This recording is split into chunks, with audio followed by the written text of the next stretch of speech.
you that we're back again here, whether you believe it or not. And we are back here at the number one studio that's located where we are located.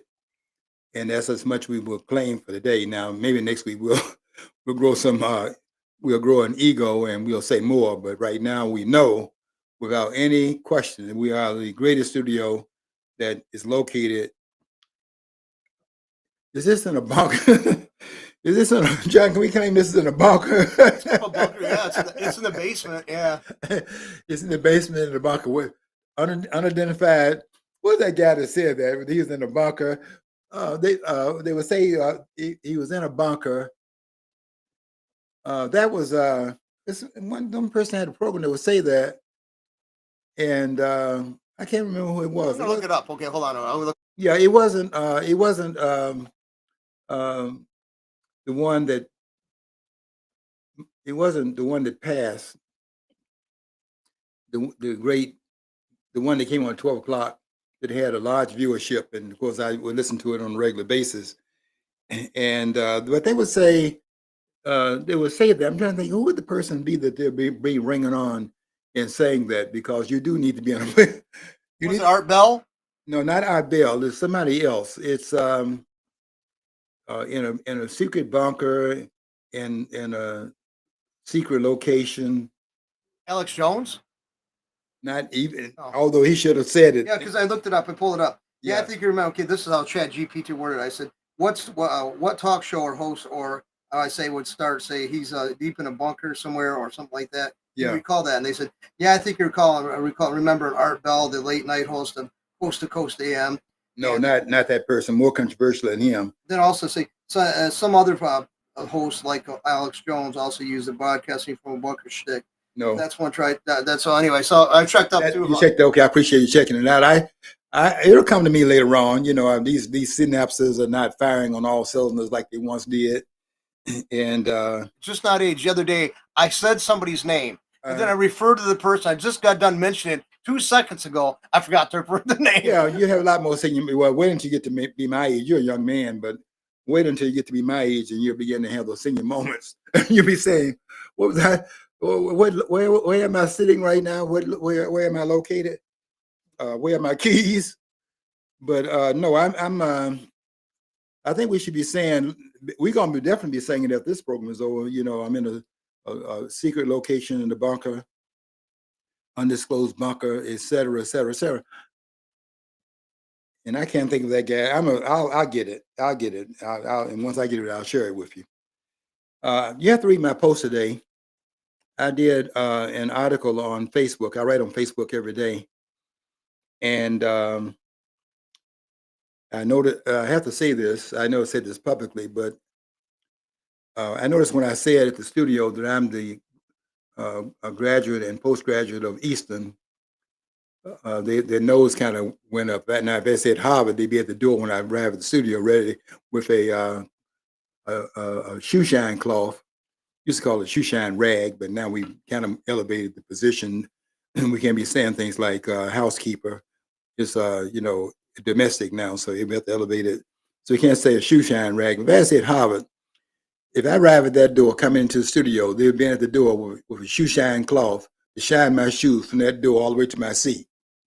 But when I said Eastern, then that killed it, and they've been whooping me in the studio ever since. But nevertheless, we are going to have to be in an undisclosed location, the bunker, when I do this program, because I'm going to take off on what I said today on Facebook, and it will be again unchallenged by anyone that's out there, because I'll tell you there's nobody out there on my level, and I don't say that with any braggadocios, but I have been in the university for a long time, and I've been sitting with the scholars for a long time, and I kept noticing the same thing over and over again. And that was that my scholarship was unmatched in those rooms where I was. And I began to realize something that I had realized when I was in 12th grade at that level in Mrs. Reed's class. And I will always give her credit, because Mrs. Reed, through an acquisition, helped me find, let me start to understand who I was, even at that point. because I will never forget. She called me up to her desk in 12th grade. She was my 12th grade English teacher, and she called me up to the desk and called me up to the desk with a guy named Adolph Davison, and she had seen that there was something wrong with those papers that were passed in by me and Davison, and she calls up to her desk. This woman was one of those kind of teachers that would hold you accountable for anything you pass in. We're trying to get credit for it because she's not going to let you slide, and I can really appreciate that because that's the kind of teacher I was. But she called us up to the desk and she said, "I don't think either one of you wrote these papers." And so she started with Davison first. I think she kind of understood that he was more likely to have fudged his paper than me because our grades would have indicated that. And Adolph had written the paper above. The paper was written that it was written was above his usual level. And so she started with him. She asked him, "Okay, did she call him Adolph?" Okay, I don't think she said Davison. I think she said Adolph. She said, "Okay." I think she said Davison. "Okay, Davison, what's in your paper?" He passed the paper in. I had written it, but he had passed it in without reading it.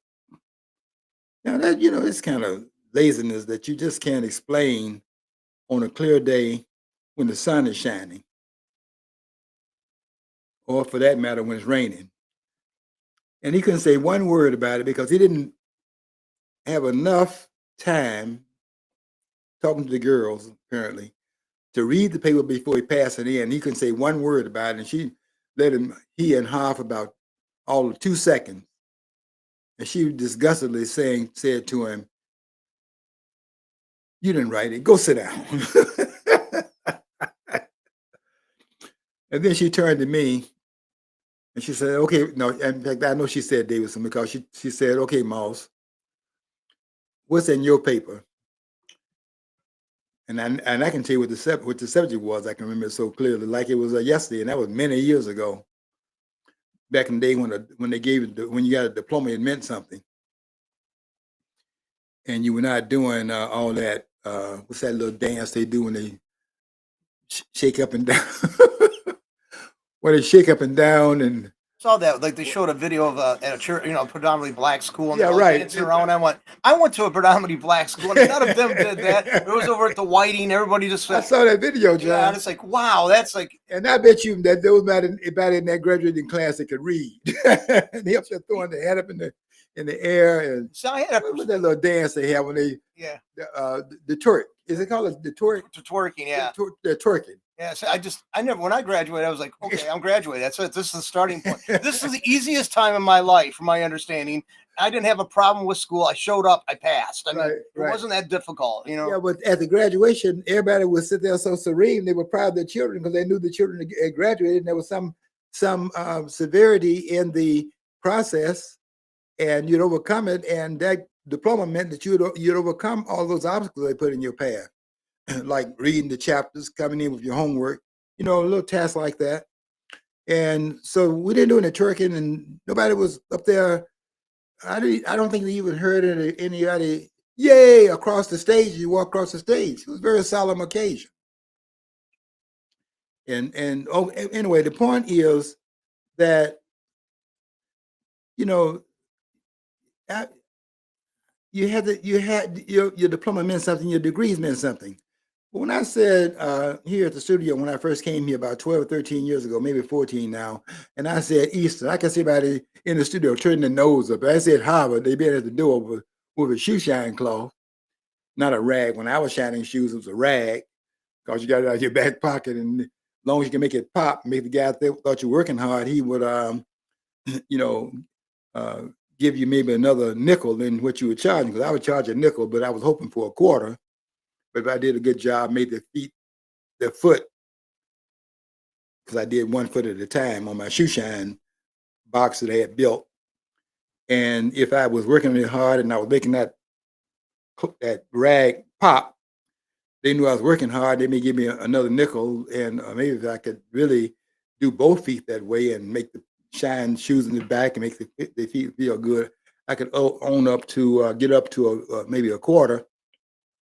which is always my goal. But if I charged a quarter, they wouldn't put the foot up there. I had a little scheme that I played. And I'm gonna tell that guy, I gotta tell this guy that fixed my my plumbing, that you weren't fooling me when you came over there and you kept calling me boss. Let me I'll get under the sink to show him where the problem was. He said, okay, boss, let me get under there. And then it was boss from that point until he left. And every time he said boss, he was finding something else to do. Before I knew it, I had a whole different sink before he left out of there. Because I knew that what he was doing was working that money out of my pocket.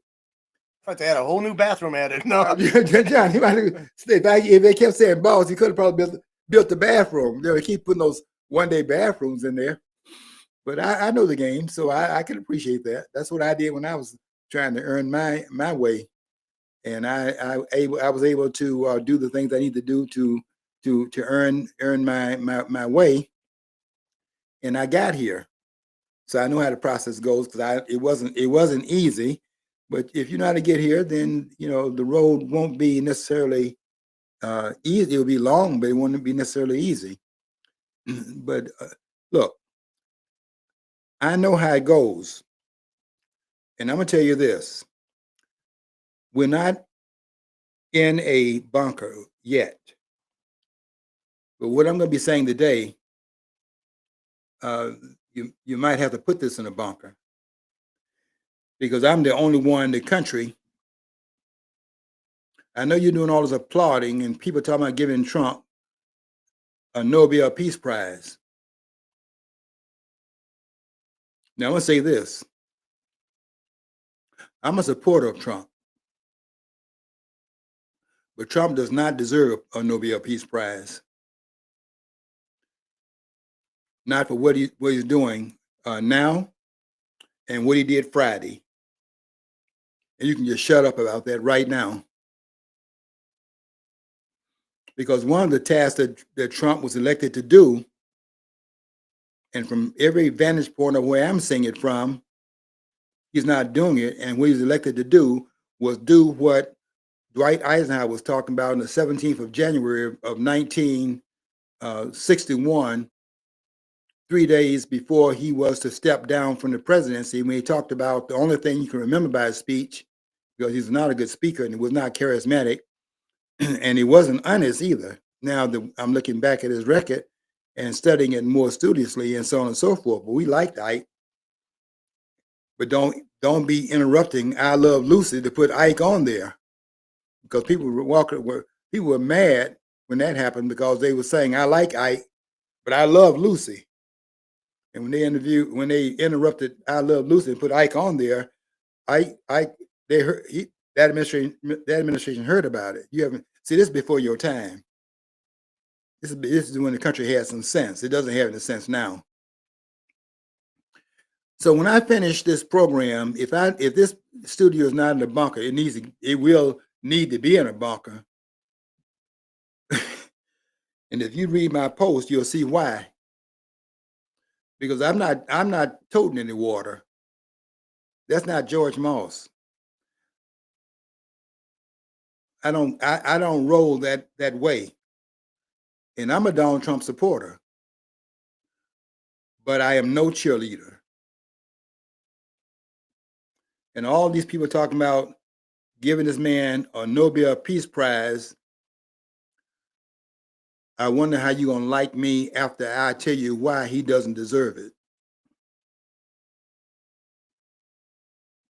And I'm not saying this as a basher of the country,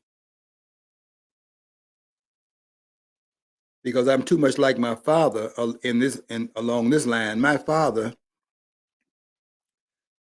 would tell me when we would have these talks, my dad would say to me,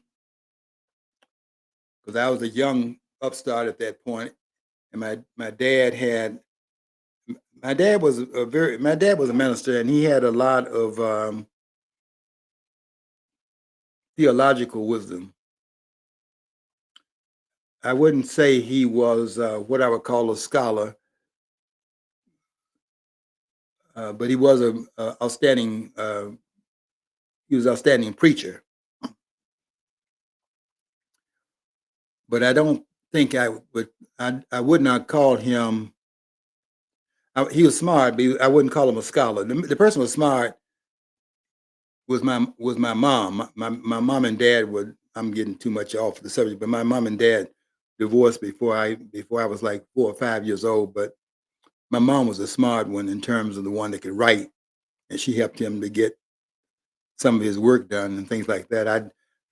I think I took after my mom. My mom, I'm smart like my mom.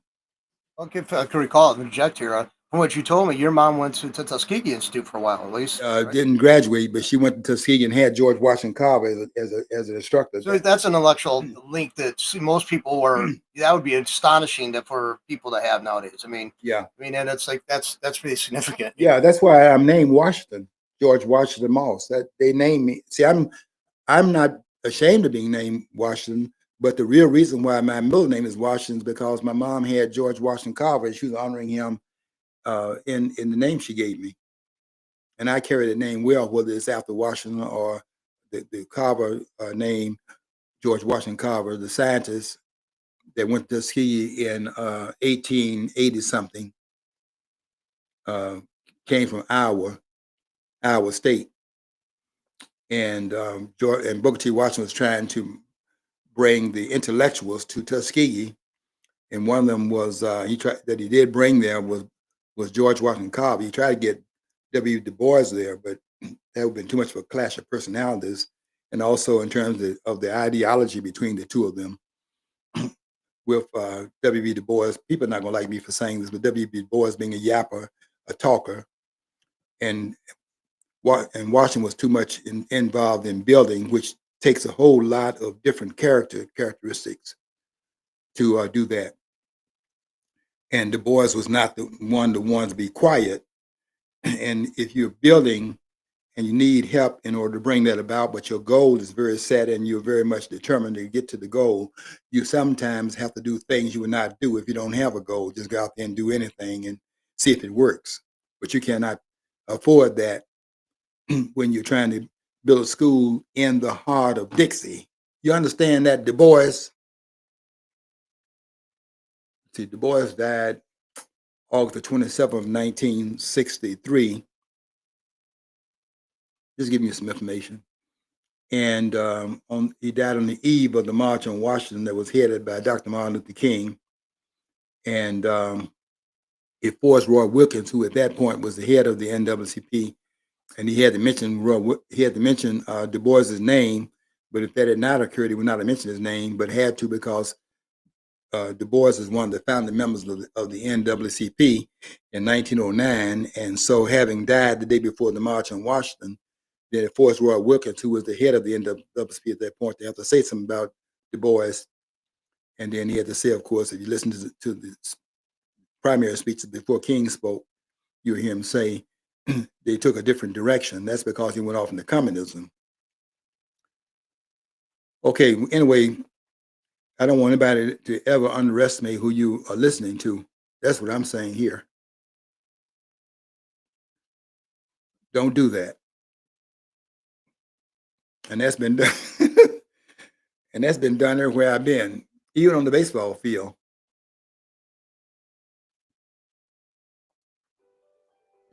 I knew it. They're going to stop this. Hold on, folks. Let me put this thing down under my feet. Okay, I'm back. We need to be in a bunker for a lot of reasons. But one of the reasons is because although I'm a patriot, and I would give Mark Levine credit for this, he is a patriot. And he's smart, but this man is stupid. He knows I'm out here too. I can see by the comments that he makes on his program, he knows I'm out here. And I have not read his latest book. I have to wait. I read too many books, and I have to wait until what I do when these books come out and they're hot, I wait. And I'm a late reader of the book because I have to wait till the price come down because I read too many books. I cannot afford the price at the beginning of the, the price always going to be, when the book is hot, the price is going to be up there. But I do notice that the price goes down and they put them in these warehouses and then they distribute it out the warehouses. And then I can pay that price there where the postage many times is higher than the price of the book. And I get a discount, so I can do that on a fixed income because I'm on a retirement income right now. But I'm going to read the book because I admire. Let's see, what do I admire? I admire the amount of scholarship that goes into the writing of the book. Can I say that? Yeah, I can say that. The scholarship that goes into the writing of the book. That would be an accurate statement. But having said that, I will also say this man is stupid. Every week, and I said this in my post, and I'm out there in the public to say this, and I'm saying it to be challenged by it, but they don't challenge me. What they do is do to me, and I'm not saying on this level, but they do to me the same thing they do to Thomas Sowell. Not that I'm saying I'm on his level. Well, I'm above his level in the area that I'm trained, but he's a polymath, and he's in multiple areas. I don't claim expertise in multiple areas. I'm in multiple areas, but my main expertise is in the area in which I'm trained. And there's no higher training than the training that I have. They don't necessarily have to buy that. But I tell you what they're not going to do. They're not going to challenge it in public. And they haven't done that so far, but they know I'm out here. And they don't have people like me on television. But I'll tell you who else they don't have on television when they're talking about Ukraine and the Ukraine-Russian war, and those who are gifted in that area, trained in that area, and they would not have them on. You would never see them on TV discussing it. And that's John Mearsheimer from the University of Chicago. And you won't see the professor at Columbia University, Jeffrey Sachs. They never have him on. And Mark Levine will say every time he does a program, he'll say, I have two great guests.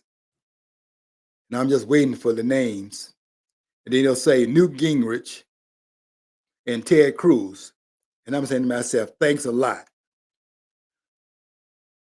Rewind the tape. And let me hear that again. I got two great guests, and they are Newt Gingrich and Ted Cruz. And I'm still waiting on the two guests he's talking about.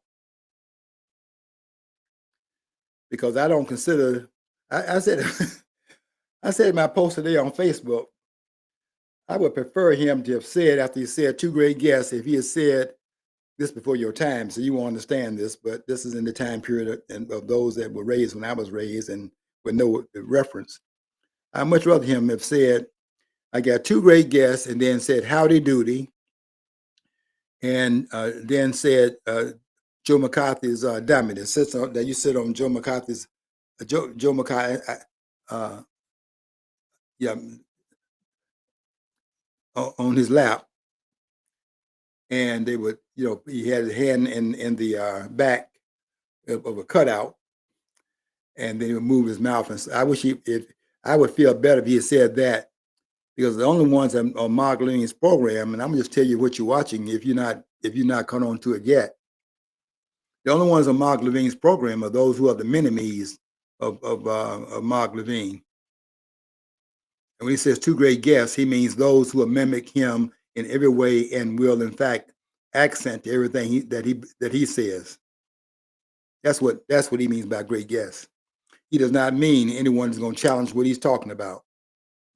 And they don't. And you don't learn anything from being on this program. If you heard it once, you've heard it 1,000 times. Because all he has on there are these mini-me's. I'm not one of them. But I listen to him. Because I want to find out, because because I'm a public figure too, but I'm not on the television. I don't need to be on television.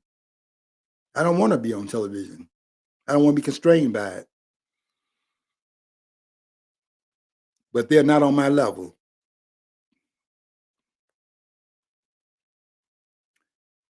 And they know I'm out here and they don't say nothing. And I'm going to tell them this, and they better not say anything. Not in the area where I'm trained, because they're not qualified to be in this lane. You stay in your lane. All of you. I'm just telling you. Stay in your lane. Of course, I don't tell you that. You're doing that anyway. I'm on Rumble like they are. They know. I see them on Rumble. And they know I'm on Rumble. And that tells you all you need to know. And they're not going to say anything. I can tell you that right now. They're not going to say anything. Now, I don't agree with all this noise they're making about giving Donald Trump a Nobel Peace Prize because he went to Alaska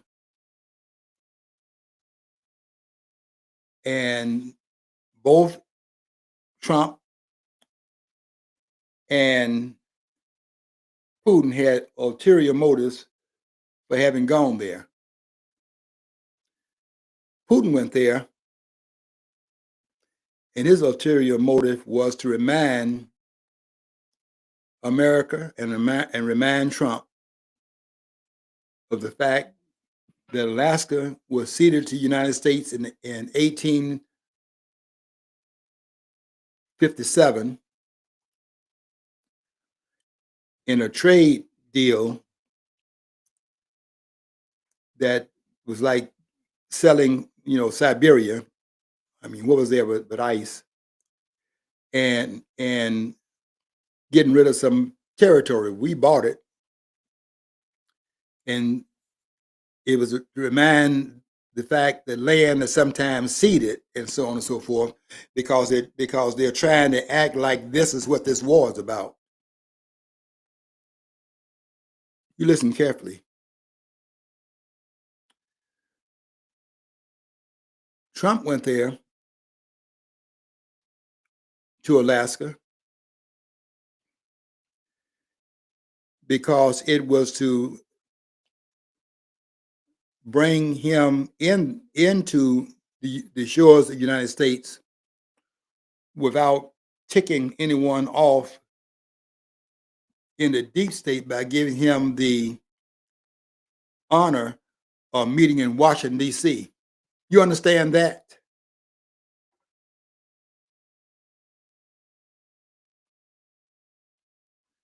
Can you imagine Putin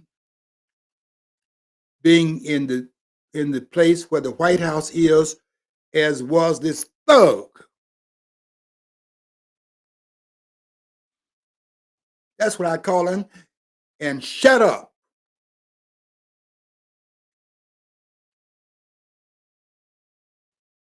Vladimir Zelensky is a thug. You have your view of him. I have a studied view of him. The man's a thug. For him to come in there as he did, in the attire he came into, and they put him up there in front of the Congress and put their flag up there. That some people, I'm not a person who stands on ceremony a lot. I'm not. But when you go to, you're one head of the state coming into another to meet with other people who run that country, you got to dress the part. And I mean, I was appalled. I mean, well, he's showing he's with his troops and stuff. No, it's like you wear a suit. You're playing the role of, it's ridiculous. John, you don't go and meet another head of state because you're in that attire, because you're representing your country. You're not representing your military. It's the whole country being represented. And you put on the attire so as to ante up to the level of your country being represented by you as that person there that's inconsequential, because you will not be in that office all the time. Your country should be standing when you leave. But you stand up to you stand up to your country. Yeah, that's why. See, that's why when I was on a program with some people that I was on a program, and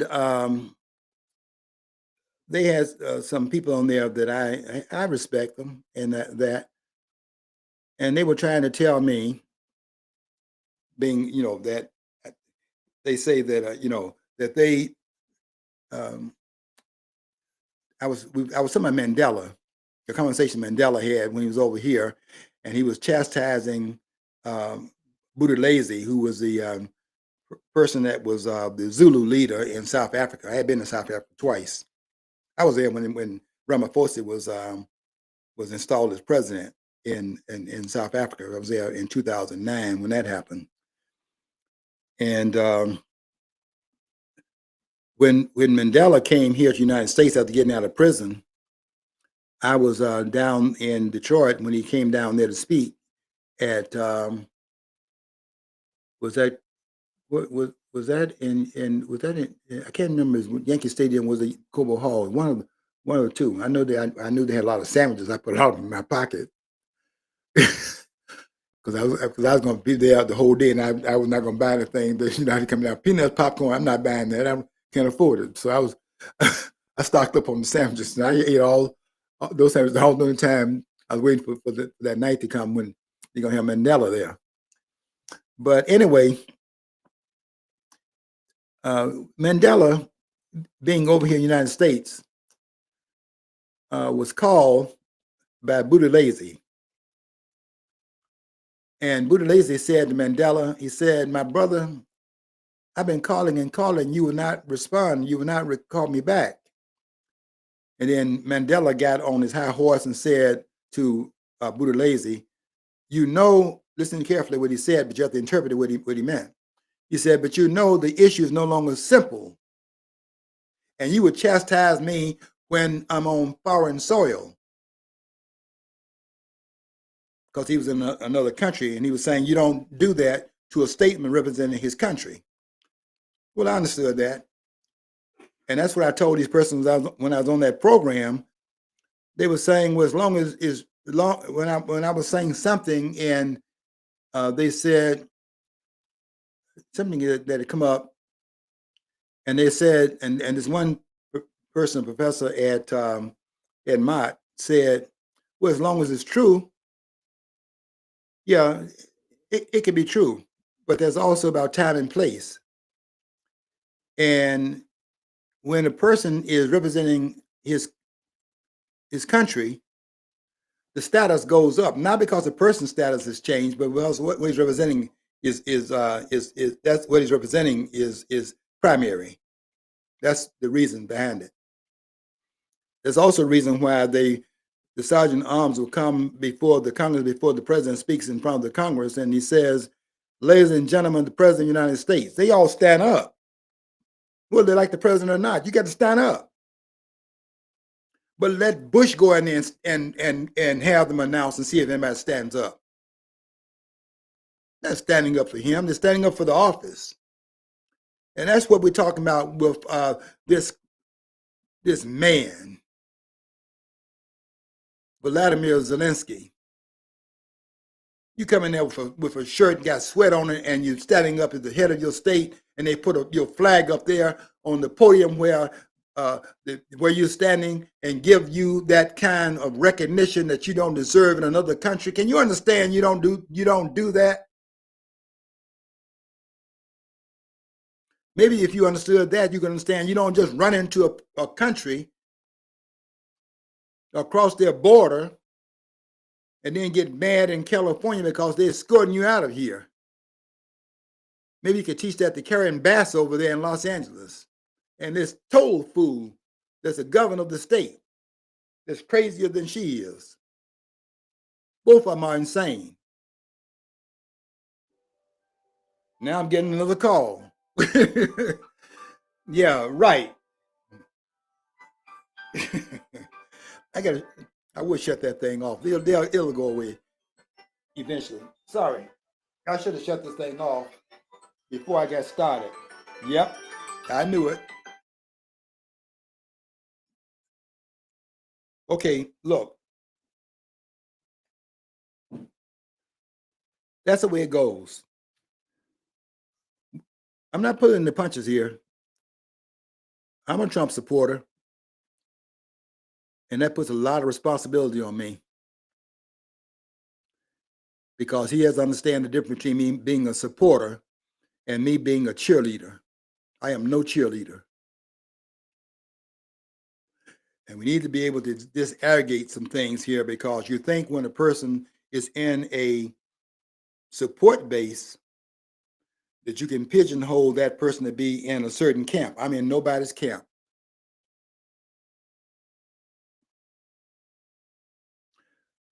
What I came here to point out, which nobody else in the country is pointing out, because they're too much about this. You want to always, they got us in this country clapping and cheering, and we've gotten, it's like a psych job. They've got us psyched up that we're supposed to be always yay in this country all the time. You watch all these game shows, and this guy comes out and yay, and and then and some of them are very good at it, and they know how to get you to start clapping and things like that, and you get in this yay mood and all of the rest of it. And ladies and gentlemen, here's Johnny. And so, dun, dun, dun, what's that song? They used, dun, dun, dun, dun. I think that was that music was made by Paul Anka. I think he did that. And they played that. He got paid every time. It played, played every night. Only 30 years, so he got paid. Didn't have to work again. Certainly, you couldn't sell any more of those records after we heard Elvis sing. So ain't nobody buying what he's singing. I'm just telling you. I'm just telling you the truth there. Elvis being the greatest entertainer of all times. And and you could tell that by the fact, I heard you, Pat Boone, this last weekend, but I know you say you were very close friends, but you started at the same time, you were competitors, but you were very close friends, all the rest. But who's playing your songs? The man, here's a man that passed away in 1977, and they're putting this man's on. I watch him now, and this was how many years has passed between 1977 and 2025. That's what is that 50 years about? Hard to believe. But they'll always be playing Elvis Presley because Presley is the greatest entertainer that has ever lived.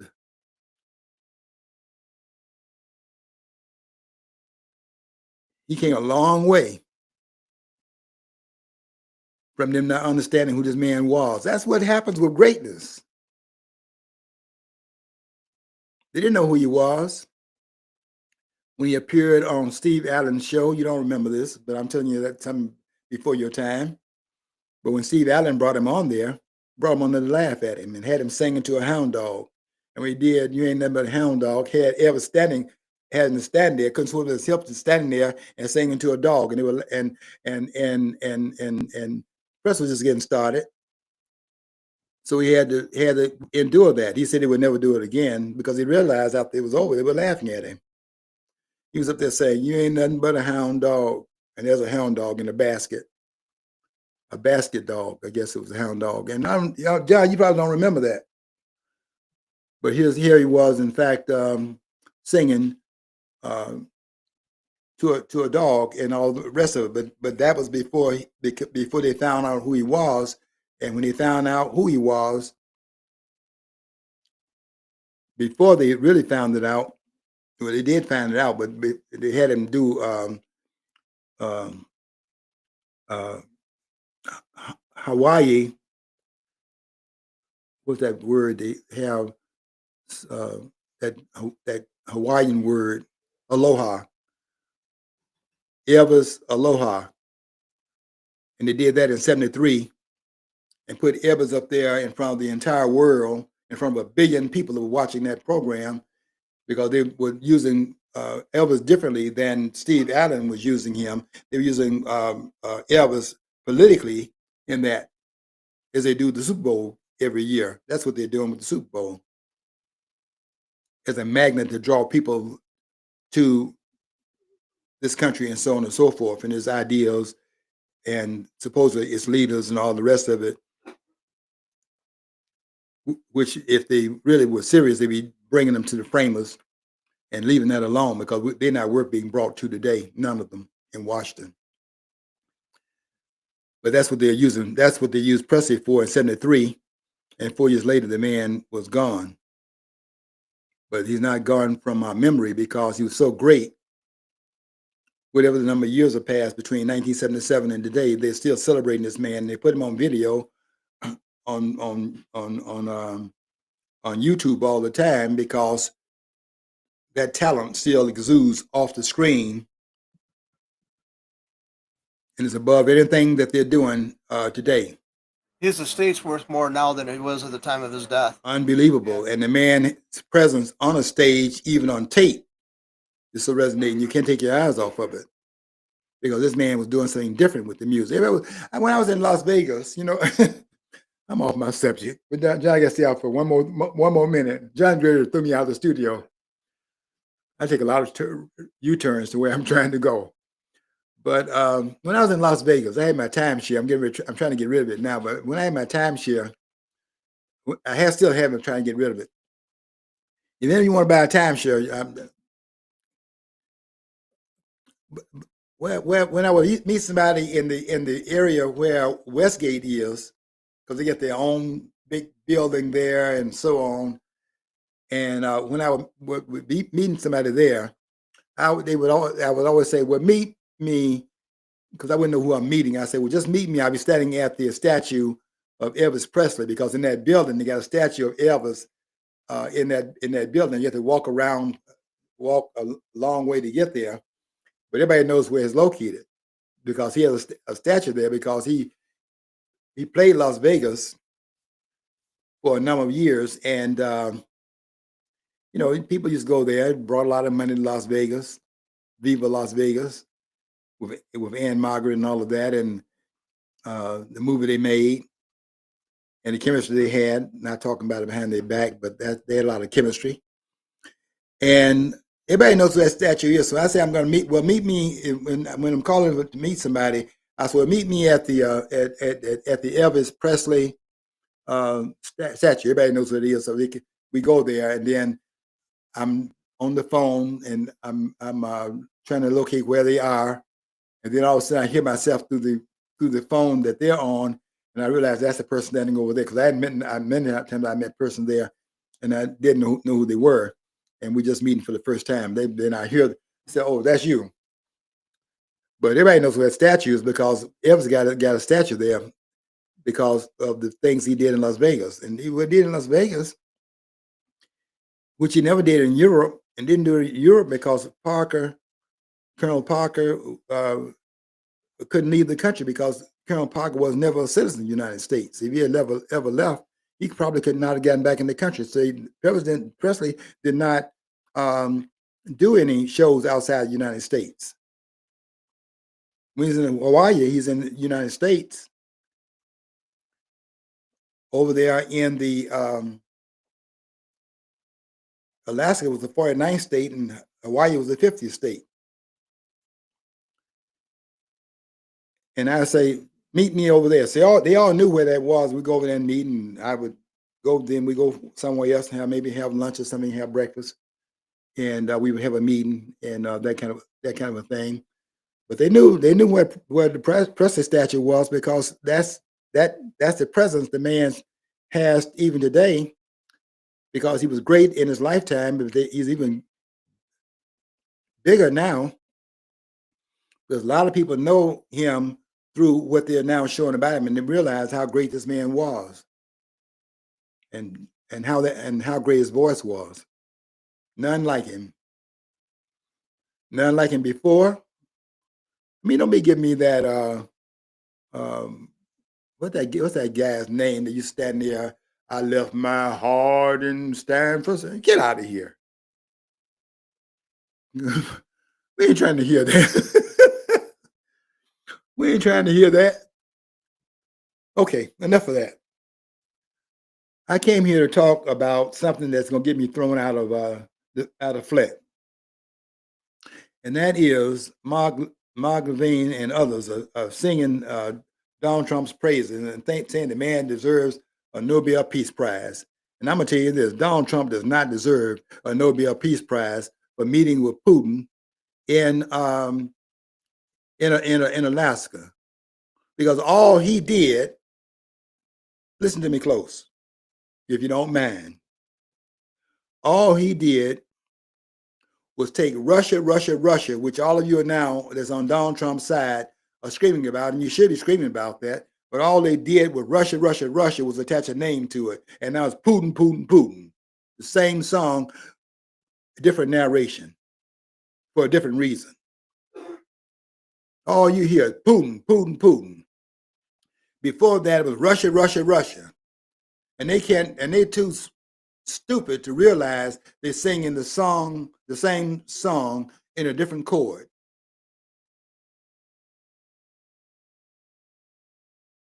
It's still Russia, but they're not saying Russia, they're saying Putin.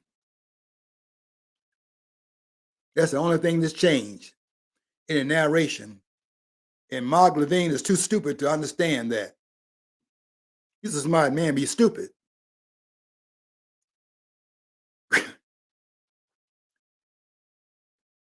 And he thinks that Mark Levine thinks that Trump deserves a Nobel Peace Prize. I'm telling you this, he does not deserve it.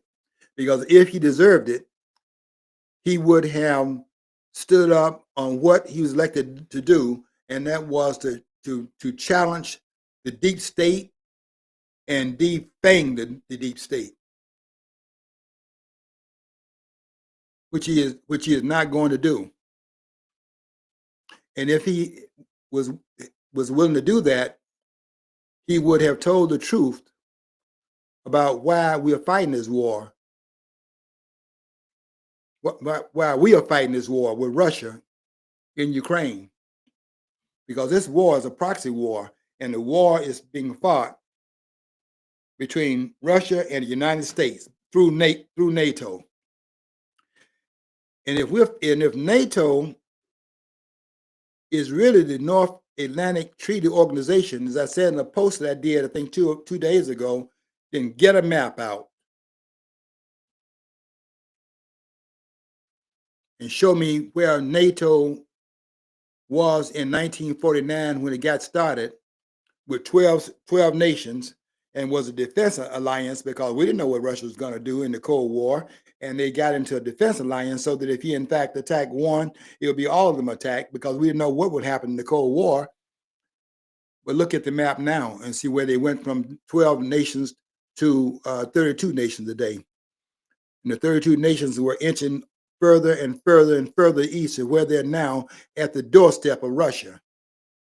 And you ask yourself this question, all you cheerleaders out here, you ask yourself the question, how do we feel when Russia was inching closer and closer through Cuba to the shores of the United States, 90 miles from the coast of Florida, and they put missiles over there in Cuba, and ask how did we react when that happened in our backyard?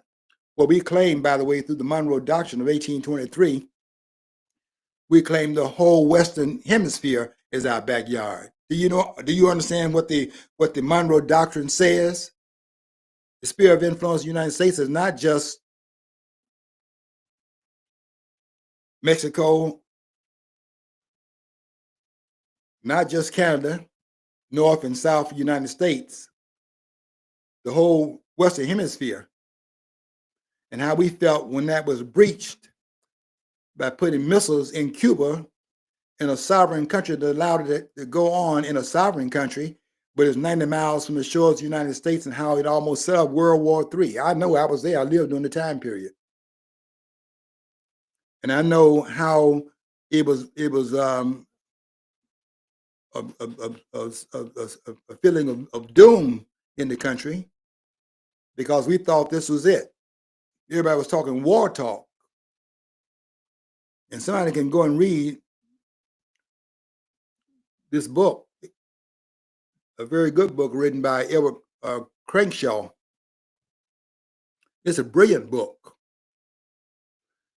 The memoirs of Nikita Khrushchev is called Khrushchev Remembers. Somebody should read that book.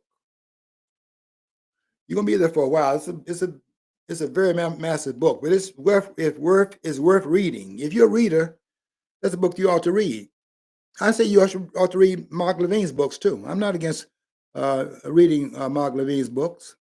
I still think he's stupid, but he does, in fact, do his homework in what he writes. I can respect that. I don't respect him. I can respect the book, the latest book coming out called on Power. I can respect that, and I'm going to read it. Not now, but I'll read it eventually. And I'm going to get around. I've already gotten around to reading the book before that, Unfreedom of the Press. I read that, and I will read the other. I'll tell you something else. I'll read everything they put out, and that is another person that researched what is written, and that's Ann Coulter. One person told me. One person I taught, he's now, I think, in Florida, and he told me that he mentioned her name, and that turned everybody off and all the rest. I don't understand that, but you have to give credit where credit is due. She does research her writing, and her books are on point. He told me he had mentioned some things about Trump, and when he mentioned it, the nose turned up.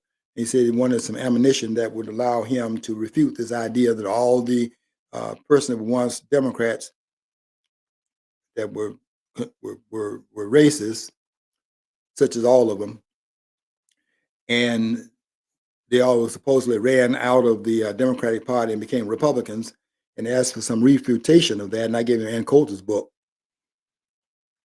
called Racial Demagoguery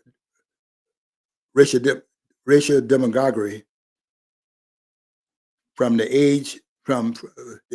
Racial Demagoguery from the 1970s, from the 1970s to the age of Obama.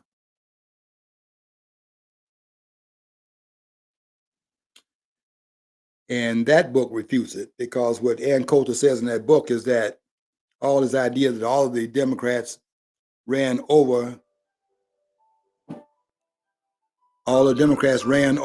from the Democratic Party and then joined the Republican Party.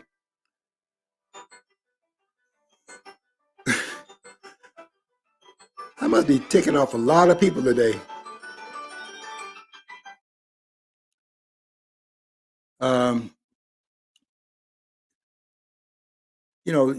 That book would answer that, because what Coulter says is that the only person that really changed parties from the Democratic Party to the Republican Party was Strom Thurmond. You may remember him as having run on the third party in 1948. Okay, folks.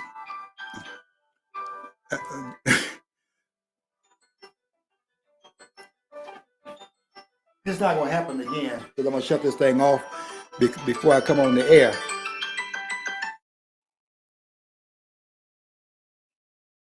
Okay. That has to be. That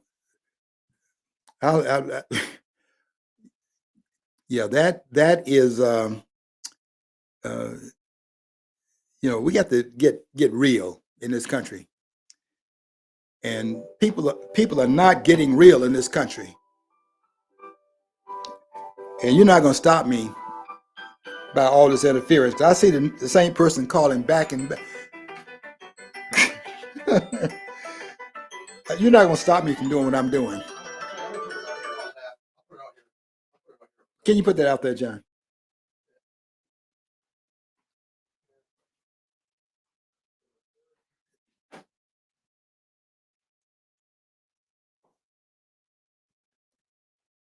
I came here to say that Donald Trump does not deserve a Nobel Peace Prize because Donald Trump did not do what we elected him to do. I give him a lot of credit for being a patriot. That much I give him because that much is true. But I also say in my post, and I'm saying it here, that Donald Trump does not deserve the Nobel Peace Prize. And when I get more time, John, we're running out of time, aren't we? John, we're running out of time. I just said that. We got 3:22 right now. We're at 55 minutes right now. Okay. Right. When I get more time, I'm going to tell you why this man does not deserve the Nobel Peace Prize and what really is going on in the Eastern Europe,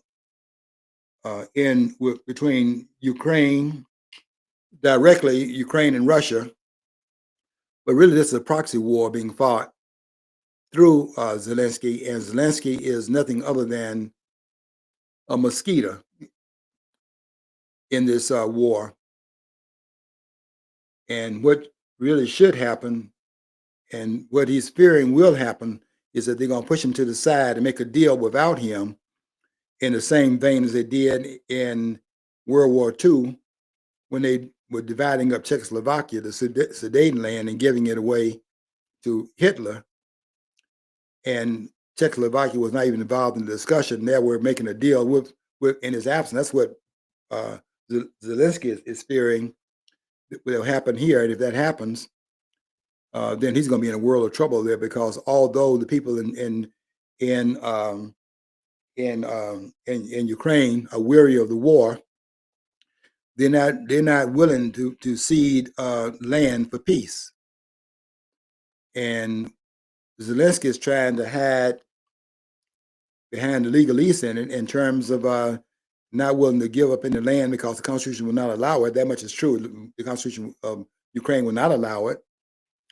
But that's not the reason. There is a legal reason, but the reason why Zelensky is not willing to do it is a political reason, and that is to say that this war is giving him cover for the tyranny of his administration, and war is giving him the cover that tyranny up. This man's a tyrant, not a Democrat. But the war is going on, and they can cover it up because the man has put in draconian, measures in Ukraine, where he's locked that country down and put people in jail too, just like Abraham Lincoln did in this country. And so that's some of the hidden baggage that goes along with it. And this war, as long as the war goes on, that tyranny will not be uncovered. But there's a lot to be answered for once the war ends, and he has a vested interest in it continuing from his vantage point. But I need to take another program to talk about what this war is really about, because what this war really is about is something you never heard of before, and that would have to bring in some of the experts in that area who they don't bring on television. You would never see them on Mark Levine's program. You would never see them on Mark Levine's program. Too much Newt Gingrich and Ted Cruz, but you would never see John Mearsheimer on there, and you never see Jeffrey Sachs on there. And next week, we're going to get into that, and I'll tell you about it. And I'll be absolutely right in what I'm saying, and it will go and challenge like everything else that I talk about in public, as I call these scoundrels out. They're smart, but they're also stupid. Okay, I got to get out of here. I've talked enough about people today and so on and so forth, and let the church be quiet. Until next week, I want you to follow your dream. If you don't follow your dream, you'll never know what's on the other side of the rainbow.